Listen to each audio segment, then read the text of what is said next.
Welcome to టీసెట్. ఈ వీడియోలో మనం సార్క్ గురించి డిస్కస్ చేసుకోబోతున్నాం. సో ప్రధానంగా మనం ఫోకస్ చేసేటువంటి అంశాలు సార్క్ సంబంధించి.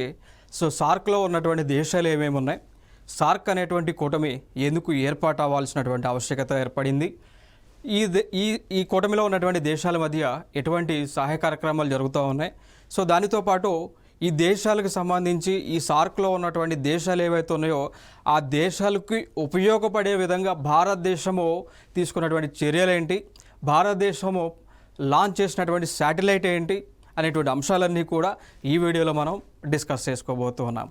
Let us start. సో ముందుగా సార్క్, దీని యొక్క ఫుల్ ఫామ్ మనం చూసుకున్నట్లయితే, సార్క్ యొక్క ఫుల్ ఫామ్ చూసుకున్నట్లయితే South Asian Association for Regional Cooperation అండి. పేరులోనే ఉంది సౌత్ ఏషియన్, దక్షిణ ఆసియా దేశాల సమైక్య అండి. సార్క్ అనేటువంటిది ఏంటి అంటే ఆసియా ఖండంలో దక్షిణ భాగంలో ఉన్నటువంటి దేశాలన్నీ కలిసి ఒక సమైక్యగా ఏర్పడినాయి. దాన్నే సార్క్ కూటమి అంటాం, లేదా South Asian Association for Regional కోఆపరేషన్గా పిలుస్తూ ఉంటాం. సో మరి ఈ సౌత్ ఏషియన్లో దక్షిణ ఆసియాలో ఉన్నటువంటి దేశాలు ఏమేమి ఉన్నాయి అనేటువంటి దానిపైన మనం ఫోకస్ చేద్దాం. బట్ ఆ దేశాలన్నీ కూడా మనం గుర్తుపెట్టుకోవాలి, వెరీ ఇంపార్టెంట్. ఎందుకు అంటే ఆ దేశాలు ఏమేమి ఉన్నాయి అనేటువంటి దాన్ని కూడా గత ఎగ్జామ్స్లో అడిగి ఉన్నారు. సో దానికోసం కూడా ఒక కోడ్ ఉంది. ఆ కోడ్ ఏంటి అంటే ఎంబీబీఎస్ పెయిన్. మనకి నొప్పి వచ్చింది అనుకోండి, పెయిన్ వచ్చింది, ఎక్కడ పోతాం? డాక్టర్ దగ్గరికి పోతాం. సో ఎంబీబీఎస్ చదివినటువంటి డాక్టర్ దగ్గరికి ట్రీట్మెంట్ కోసం పోతాం. So MBBS pain. సో అట్లా కోడ్ గుర్తుపెట్టుకోండి. సో ఈ కోడ్ని బట్టి మనం ఏ కంట్రీలు ఉన్నాయి అనేటువంటిది మనం డీకోడ్ చేయవచ్చు. సో ఎంబీబీఎస్ పెయిన్, దీనిలో ఎంబీబీఎస్లో ఎం అనేటువంటి కంట్రీ ఏంటి అంటే, ఎం అనేటువంటి కంట్రీ ఇక్కడ మాల్దీవ్స్ అనేటువంటి ఒక దేశాన్ని రిప్రజెంట్ చేస్తూ ఉంది. సో మాల్దీవ్స్ అనేటువంటి దేశాన్ని రిప్రజెంట్ చేస్తూ ఉంది. ఈ ఎంబీబీఎస్లోనే ఒక బి వచ్చేసి భూటాన్ అనేటువంటి ఒక దేశాన్ని రిప్రజెంట్ చేస్తూ ఉంది. దాని తర్వాత ఇంకొక దేశం ఎంబీబీఎస్లోనే బి అనేటువంటి దేశం వచ్చేసి బంగ్లాదేశ్ అనేటువంటి ఒక దేశాన్ని రిప్రజెంట్ చేస్తూ ఉంది. ఇంకొక దేశం ఇంకొక లెటర్ బంగ్లాదేశ్ని రిప్రజెంట్ చేస్తూ ఉంది. దాని తర్వాత ఎస్ పరంగా చూస్తే ఎస్ అనేటువంటిది శ్రీలంక అనేటువంటి ఒక దేశాన్ని రిప్రజెంట్ చేస్తూ ఉంది. దాని తర్వాత పెయిన్ అనేటువంటి వర్డ్ చూసుకుంటే ఈ పెయిన్లో పి వచ్చేసి పాకిస్తాన్, దాని తర్వాత ఏ వచ్చి ఆఫ్ఘనిస్తాన్, దాని తర్వాత ఐ వచ్చి ఇండియా. సో భారతదేశము కూడా సార్క్ కూటమిలో మెంబర్గా ఉంది. దాని తర్వాత ఎన్ నేపాల్. సో ఫైనల్గా వచ్చింది కదా 8 దేశాలు. సార్క్లో ఉన్నటువంటి దేశాలు 8 దేశాలు. గుర్తుపెట్టుకోవాలంటే కోడ్ మనం యూజ్ చేసే కోడ్ వచ్చేసి ఎంబీబీఎస్ పెయిన్ అనేటువంటి కోడ్ని మనం యూజ్ చేస్తూ ఉంటాం. సో ఎంబీబీఎస్లో ఎం అంటే మాల్దీవ్స్, బి అంటే భూటాన్, ఇంకొక బి అంటే బంగ్లాదేశ్, ఎస్ అంటే శ్రీలంక, పి అంటే పాకిస్తాన్, ఏ అంటే ఆఫ్ఘనిస్తాన్, ఐ అంటే ఇండియా, ఎన్ అంటే నేపాల్. సో 8 దేశాలు ఈజీగా మనం గుర్తుపెట్టుకోవచ్చు. Very important. కారణం ఏంటి అంటే అడిగి ఉన్నారు.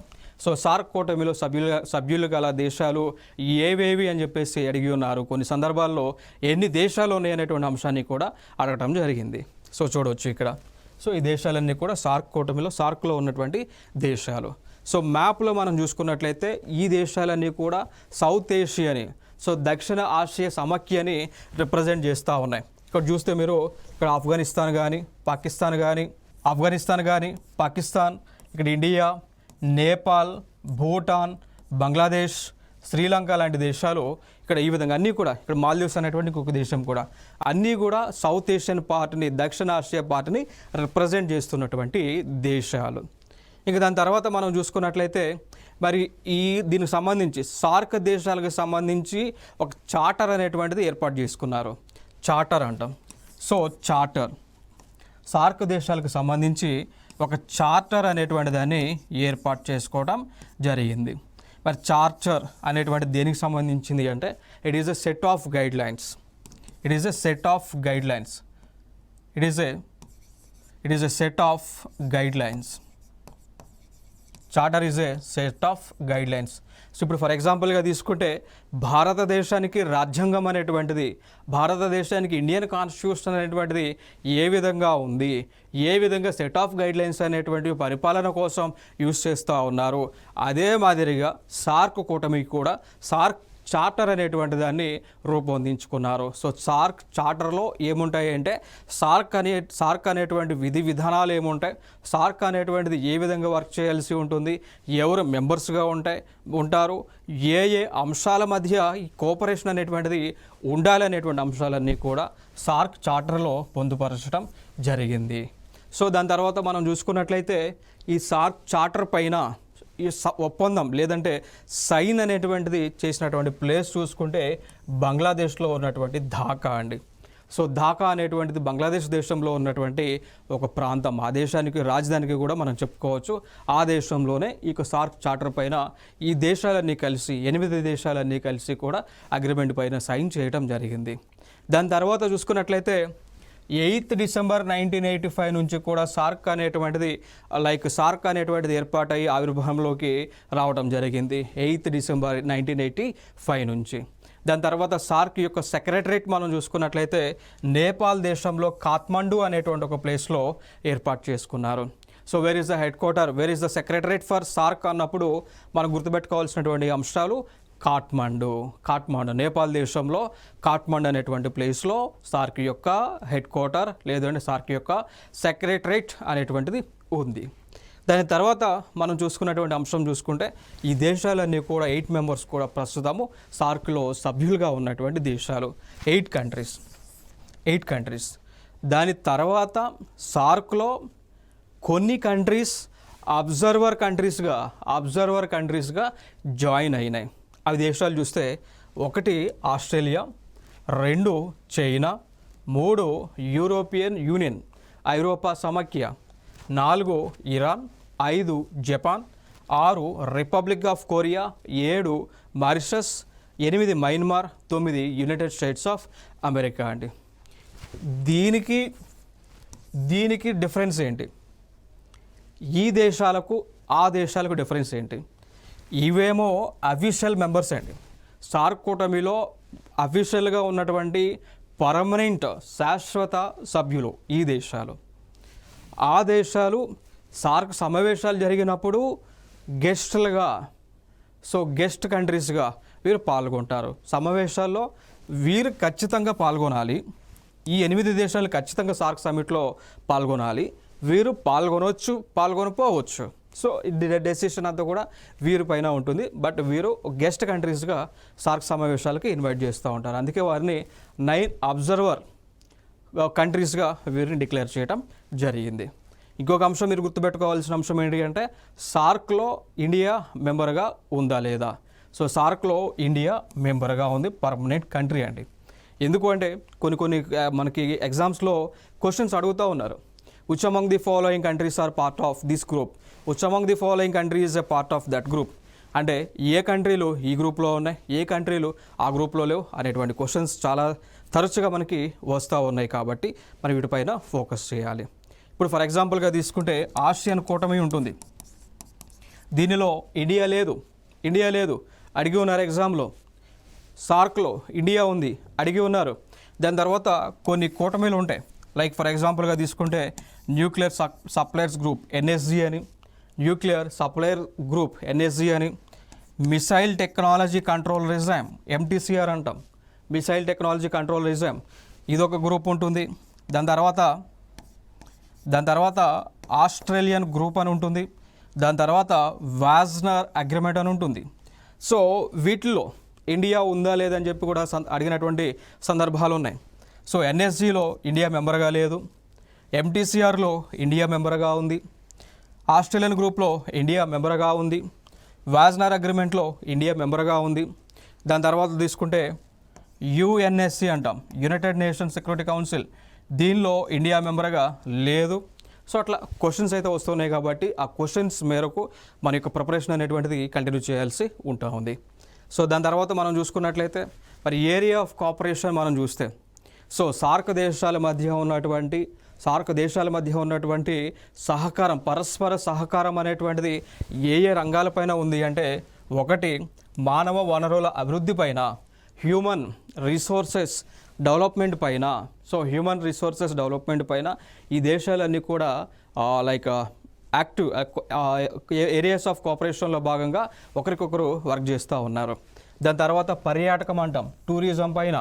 సో పర్యాటక రంగం పైన సంబంధించి కూడా ఈ అన్ని దేశాలు కూడా ఒకరికొకరు సహాయ కార్యక్రమాలన్నీ కూడా అందించుకుంటూ ఉన్నాయి. దాని తర్వాత వ్యవసాయానికి సంబంధించి, అగ్రికల్చర్కి సంబంధించి, దాని తర్వాత గ్రామీణ అభివృద్ధి అండి, ఏమంటాం దానిని రూరల్ డెవలప్మెంట్ అంటాం. సో రూరల్ డెవలప్మెంట్ పైన కూడా దేశాలు ఒకరికొకరు సహకార్యక్రమాలు అందించుకుంటూ ఉన్నారు. ఇంకొకటి పర్యావరణం అంటే ఎన్విరాన్మెంట్కి సంబంధించినటువంటి అంశాలపైన, క్లైమేట్ చేంజ్కి సంబంధించినటువంటి అంశాలపైన, ప్రకృతి వైపరీత్యాలు, సో దీన్నే మనం పిలుస్తాము డిజాస్టర్స్ అంటామండి.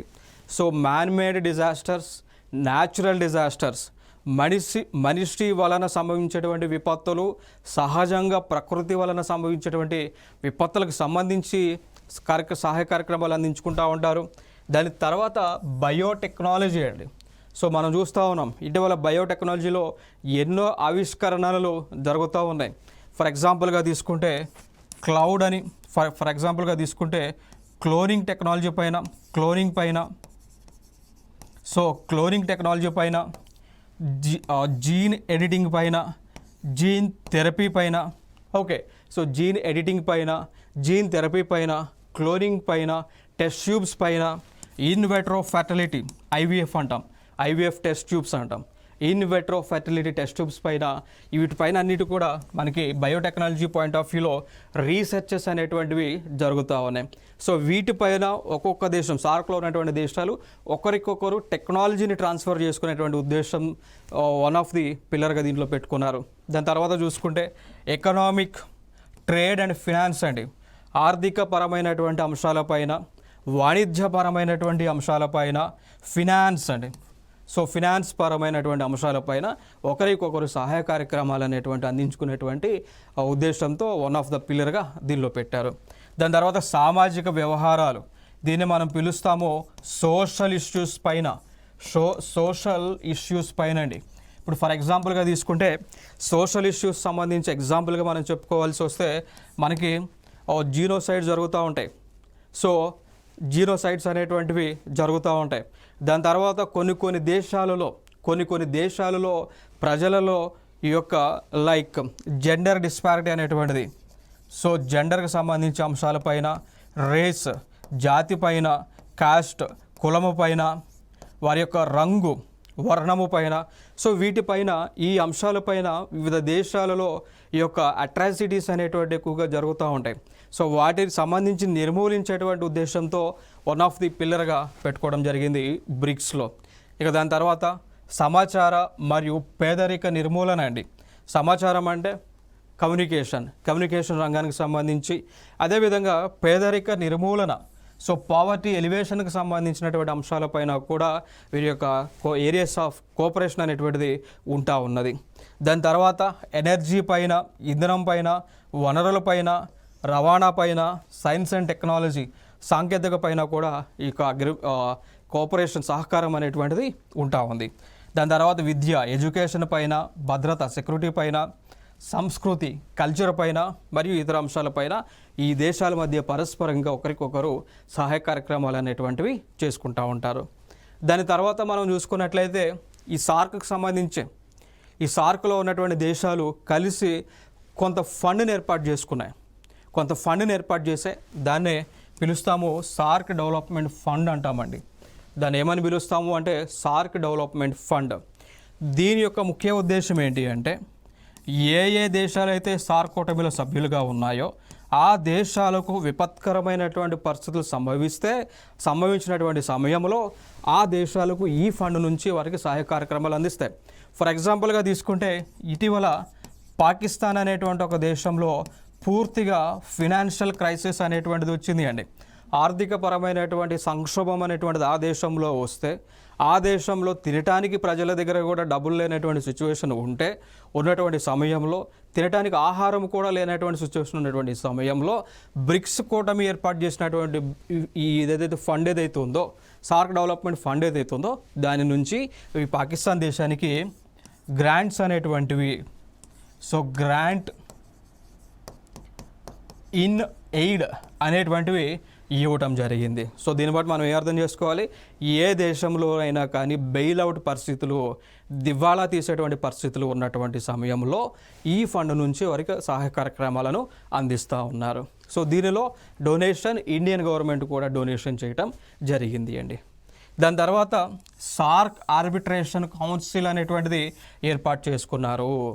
సో సార్క్ ఆర్బిట్రేషన్ కౌన్సిల్ యొక్క ముఖ్య ఉద్దేశం ఏంటి అంటే, సార్క్ కూటమిలో ఉన్నటువంటి 8 దేశాలు ఏవైతే ఉన్నాయో ఆ దేశాలకు సంబంధించి ఎటువంటి న్యాయపరమైనటువంటి చిక్కులు సంభవించినా కానీ వచ్చినా కానీ వారు పరస్పరంగా ఒకరికొకరు సాల్వ్ చేసుకునేటువంటి ఒక ప్లాట్ఫామ్ ఇది సార్క్ ఆర్బిట్రేషన్ కౌన్సిల్.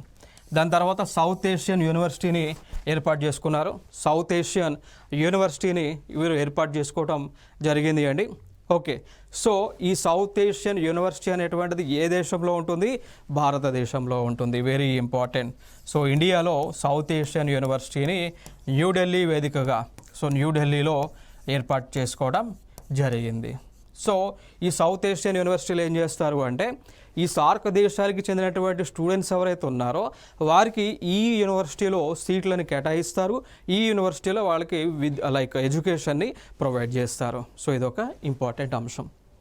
దాని తర్వాత చూసుకున్నట్లయితే సార్క్కి సంబంధించినటువంటి సమిట్స్ మనం చూసుకున్నట్లయితే మొట్టమొదటి సమిట్ సార్క్కి సంబంధించి ఢాకాలో అంటే బంగ్లాదేశ్లో 1985వ సంవత్సరంలో జరిగింది. 1985లో ఢాకాలో జరిగింది. రెండవది చూసుకున్నట్లయితే ఇండియాలో అంటే బెంగళూరులో 1986లో జరిగింది. మూడవది వచ్చి కాట్మండ్ నేపాల్ దేశంలో జరిగింది అండి 1987వ సంవత్సరంలో. తర్వాత చూసుకుంటే నాలుగవది చూసుకుంటే ఇస్లామాబాద్ అంటే పాకిస్తాన్ దేశంలో, సో పాకిస్తాన్ దేశంలో 1988లో జరిగింది. దాని తర్వాత చూసుకున్నట్లయితే ఐదవ సమిట్ వచ్చేసి మలే. సో మలే అంటే మాల్దీవ్స్ ప్రాంతంలో, మాల్దీవ్స్ దేశంలో 1990లో జరిగింది. ఐదవ శిఖరాగ్ర సమావేశం. ఆరవది చూసుకుంటే శ్రీలంకలో కొలంబాలో 1991లో, ఏడవది ఢాకాలో 1993లో, ఎనిమిదవది ఇండియాలో న్యూఢిల్లీలో 1995లో, తొమ్మిదవది మళ్ళీ మాల్దీవ్స్లో 1997లో, పదవది వచ్చేసి 1998 శ్రీలంక దేశంలో జరిగింది అండి. తర్వాత 11 మళ్ళీ కాట్మండ్, 12 ఇస్లామాబాద్, 13 ఢాకా, 14 న్యూఢిల్లీ. సో న్యూఢిల్లీలో 2 సార్లు జరిగింది. సో సార్క్ సమిట్ 2007లో ఇది రెండవసారి జరిగింది. So 14th summit SAARC summit. 15th వచ్చేసి కొలంబోలో మళ్ళీ. సో ఫైనల్గా రీసెంట్గా జరిగినటువంటి సమిట్ సార్క్ సమిట్ వచ్చేసి 19వ సమిట్ అండి. సో ఇస్లామాబాద్ పాకిస్తాన్ దేశంలో జరగాల్సి ఉంది, అర్థమైందా? సో 19వ సమిట్ రీసెంట్గా జరగాల్సినటువంటి సమిట్ 2016లో 2016లో పాకిస్తాన్ దేశంలో సమిట్ జరగాల్సి ఉంది. మరి ఎందుకు జరగలేదు? కారణం ఏంటి అంటే 2016లో పాకిస్తాన్కి చెందినటువంటి టెర్రరిస్టులు భారతదేశం పైన, భారతదేశం యొక్క ఆర్మీ పైన అటాక్ చేశారండి. 2016వ సంవత్సరంలో పాకిస్తాన్కి చెందినటువంటి తీవ్రవాద మూకలు ఆ దేశంలో ఉన్నటువంటి జైష్ ఈ మహమ్మద్ అంటాం, లష్కర్ ఈ తైబా అంటాం. సో ఈ రెండు కూడా పాకిస్తాన్ దేశంలో ఉన్నటువంటి తీవ్రవాద సంస్థలు, జైష్ ఈ మహమ్మద్ కానీ లష్కర్ ఈ తైబా కానీ. సో వీళ్ళు భారతదేశానికి చెందినటువంటి ఇండియన్ ఆర్మీ పైన అటాక్ చేశారు 2016లో. సో దానికి పర్యవసానంగా, దానికి రిజల్ట్గా ఇండియన్ గవర్నమెంట్ 2016లో పాకిస్తాన్లో జరగాల్సినటువంటి సార్క్ సమిట్ని బాయ్కాట్ చేసింది. సో ఇండియా బాయ్కాట్ చేయంలోనే మిగిలినటువంటి దేశాలు కూడా ఆ సమావేశాలకి అటెండ్ అవ్వలేదు. అర్థమైందా? సో ఇండియా అటెండ్ అవ్వలేదు కాబట్టి మిగిలినటువంటి దేశాలు కూడా పాకిస్తాన్లో జరగాల్సినటువంటి 19th శిఖరాగ్ర సమావేశానికి అటెండ్ అవ్వలేదు. క్లియర్ కదా? ఇది ఇంపార్టెంట్. దాని తర్వాత ఇంకొక అంశం ఫర్దర్గా మనం మాట్లాడుకోవాల్సి వస్తే సార్క్ దేశాలలో అగ్రగామిగా ఉన్నటువంటి దేశము భారతదేశం. సో సార్క్ కూటమిలో ఉన్నటువంటి 8 దేశాలలో టాప్ ప్లేస్లో ఉన్నటువంటి దేశము భారతదేశం. ఎందుకు అనగా పాపులేషన్ పరంగా జనాభా పరంగా చూసుకుంటే భారతదేశంలో జనాభా 142 కోట్ల జనాభా ఉంది అండి. సో ప్రపంచంలోనే మొట్టమొదటి స్థానంలో ఉంది. ఎకానమీ పరంగా దేశ స్థూల ఆదాయము గ్రాస్ డొమెస్టిక్ ప్రొడక్ట్ ఆధారంగా చూసుకుంటే భారతదేశం యొక్క గ్రాస్ డొమెస్టిక్ ప్రొడక్ట్ ఇంచుమించుగా ఆన్ యావరేజ్గా 3.2 ట్రిలియన్ అయితే ఉంది. సో దీని యొక్క ర్యాంక్ చూసుకున్నట్లయితే 5th ప్లేస్లో మనం ఉన్నాము అండి. దాని తర్వాత పర్చేస్ పవర్ ప్యారిటీ అంటాం, పీపీపీ అంటాం. ఈ పొజిషన్లో భారతదేశం యొక్క ర్యాంక్ వచ్చి 3rd ప్లేస్లో మనం ఉన్నాము. దాని తర్వాత డిఫెన్స్ పరంగా రక్షణ రంగానికి సంబంధించి పైన దేశ రక్షణకు సంబంధించి పైన మనము 4th ప్లేస్లో భారతదేశము ఉండటం జరిగింది.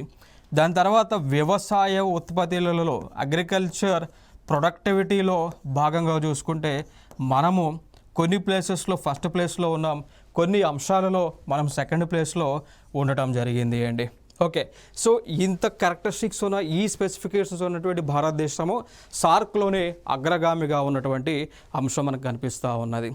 అందుకోసమే భారతదేశము ముందుకు వచ్చి ఈ సార్క్లో ఉన్నటువంటి దేశాలకు ఉపయోగపడే విధంగా సొంత ఖర్చుతో భారతదేశము సార్క్ అనేటువంటి ఒక శాటిలైట్ని లాంచ్ చేయడం జరిగింది అండి. సార్క్ శాటిలైట్ని భారతదేశము లాంచ్ చేసింది. సార్క్ శాటిలైట్ కంప్లీట్గా మన ఖర్చుతోనే మనము కక్షలోకి పంపించడం జరిగింది. సో పంపించిన తర్వాత ఇండియన్ గవర్నమెంట్ ఏమన్నది అంటే సార్క్ కూటమిలో ఉన్నటువంటి దేశాలన్నీ కూడా ఆ సార్క్ శాటిలైట్ని ఫ్రీగా యూజ్ చేసుకోవచ్చు. సో ఆ శాటిలైట్ ద్వారా ఆ దేశాలలో టెలికాం సేవలను పొందవచ్చు, టెలికమ్యూనికేషన్ సేవలను పొందొచ్చు అని చెప్పడం జరిగింది. దాని తర్వాత ఆ దేశానికి కావాల్సిన ఆ దేశంలో ఉన్నటువంటి వనరులను వెలికి తీసేటువంటి రిమోట్ సెన్సింగ్ శాటిలైట్స్ ఏవైతే ఉన్నాయో సో ఆ ఫెసిలిటీస్కి కూడా ఈ సార్క్ శాటిలైట్ని యూజ్ చేసుకోవచ్చు అని ఇండియన్ గవర్నమెంట్ చెప్పింది. సో ఫైనల్గా ఏమన్నది అంటే సార్క్ శాటిలైట్ మేము లాంచ్ చేశాము, ఆ శాటిలైట్ యొక్క సేవలు దేనికోసము, టెలికమ్యూనికేషన్ రంగాని కోసము, రిమోట్ సెన్సింగ్ శాటిలైట్ పరంగా సేవల కోసము ఆ శాటిలైట్ని ఫ్రీగా సార్క్ దేశాలన్నీ కూడా యూజ్ చేసుకోవచ్చు అని చెప్పేసి ఇండియా చెప్పడం జరిగింది. అయితే ఇక్కడ పాకిస్తాన్ మాత్రము ఆ సార్క్ శాటిలైట్ యొక్క సేవలు మాకు వద్దు అని చెప్పేసి పాకిస్తాన్ దేశము వెనక్కి వెళ్ళటం జరిగింది. సో వీళ్ళు తప్ప మిగిలినటువంటి దేశాలు 7 దేశాలన్నీ కూడా భారతదేశం ప్రొవైడ్ చేసినటువంటి సార్క్ శాటిలైట్ సేవలను వారు యూజ్ చేస్తూ ఉన్నారు అండి. ఇది ఇక్కడ ఇంపార్టెంట్ అంశం. ఈ సార్క్ శాటిలైట్ పేరే వచ్చేసి సౌత్ ఏషియా శాటిలైట్గా పిలుస్తామండి. సౌత్ ఏషియా శాటిలైట్గా ఆ సార్క్ శాటిలైట్ని పిలుస్తూ ఉంటాం. ఇంక దాని తర్వాత మనం చూసుకున్నటువంటి అంశాలు మనం చూసుకున్నట్లయితే ఫైనల్గా సౌత్ ఏషియా శాటిలైట్ ఏదైతే ఉందో సౌత్ ఏషియా శాటిలైట్ని ఒక పాకిస్తాన్ తప్ప మిగిలినటువంటి 7 దేశాలు కూడా యూజ్ చేస్తూ ఉన్నారు. ఇంకొక కాన్సెప్ట్ మనం చెప్పాం, భారత ప్రభుత్వం ప్రపంచ దేశాలకు ఒక కాన్సెప్ట్ చెప్పింది. ఆ కాన్సెప్టే సబ్కా సాత్ సబ్కా వికాస్ అనేటువంటి కాన్సెప్ట్ అండి. సబ్కా సాత్ సబ్కా వికాస్, అందరూ కలిస్తేనే ఐకమత్యంగా ఉంటేనే అభివృద్ధి అనేటువంటిది సాధించవచ్చు అని ఒక నినాదం భారతదేశానికి ఉంది. సో ఈ నినాదాన్ని బేస్ చేసుకొనే మనము సార్క్ శాటిలైట్ని లాంచ్ చేసి ప్రపంచ దేశాలు ఈ సార్క్లో ఉన్నటువంటి దేశాలకు ఫ్రీగా అందించాము. సో భారతదేశం యొక్క మోటు ఇప్పుడు కూడా మనం చూస్తూ ఉంటాం వివిధ ప్లాట్ఫామ్స్లో సబ్కా సాత్ సబ్కా వికాస్ అనేటువంటి ఒక మనకి స్లోగన్ అయితే బాగా కూడా వినిపిస్తూ ఉన్నది. మెయిన్ ఏజెండా ఏంటి అంటే భారతదేశం అభివృద్ధి చెందాలన్నా ప్రపంచ దేశాలన్నీ కూడా అభివృద్ధి చెందాలి అంటే అందరూ కలిసి ఏకతాటిపైన వచ్చి అందరూ కలిసి ముందుకి వెళ్ళేటువంటి కార్యక్రమాలు చేస్తేనే ఆ డెవలప్మెంట్ అనేటువంటిది పాసిబిలిటీ ఉంటుందని చెప్పేసి ఇది ఒక స్లోగన్గా మనం ఫాలో అవుతూ ఉన్నాం. ఇండియన్ గవర్నమెంట్ అన్ని దేశాలకు కూడా చెప్తా ఉన్నారు. సో ఇది సార్క్ సంబంధించినటువంటి అంశాలు.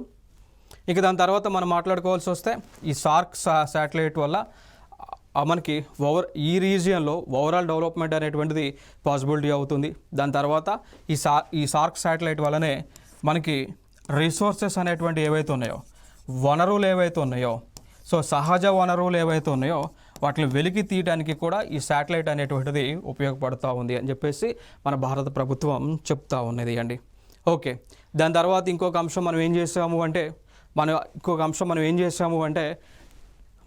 మన దగ్గర ఉన్నటువంటి టెక్నాలజీ ఉపయోగించుకొని ఈ సార్క్ దేశాల్లో ఉన్నటువంటి టెక్నాలజీ ఉపయోగించుకొని ఈ సార్క్ దేశాల్లో ఉన్నటువంటి ఆ దేశాల్లో ఉన్నటువంటి వనరులు ఎక్కడెక్కడ ఉన్నాయి, న్యాచురల్ రిసోర్సెస్ అనేటువంటివి ఎక్కడెక్కడ ఉన్నాయి అని కూడా మనం ఆ యొక్క ప్లాట్ చేయడం జరిగింది. సో ఆ శాటిలైట్స్ ఉపయోగించుకొని ఈ దేశాల్లో ఉన్నటువంటి సహజ వనరులు ఎక్కడెక్కడ ఉన్నాయి, ఎంత మోతాదులో ఉన్నాయి అనేటువంటి అంశాన్ని ఈ దేశాలకు మనం తెలియజేసాం.